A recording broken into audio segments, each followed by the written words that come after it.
It's recording. How entrepreneur Jim earns his money.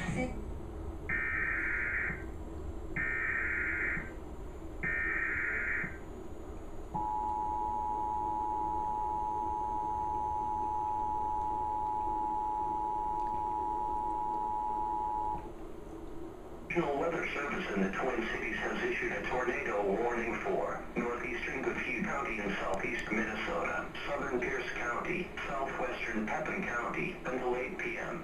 At 7:13 p.m., radar indicated a storm capable of producing a tornado. The most dangerous part of the storm was near Hater City, or over Hater City, and moving southeast at 30 miles per hour.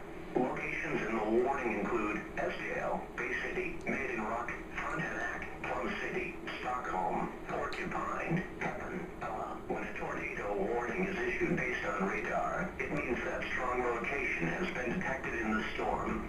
A tornado may already be on the ground, or is expected to develop shortly. A tornado watch remains in effect until midnight Saturday morning for southern Minnesota and west central Wisconsin.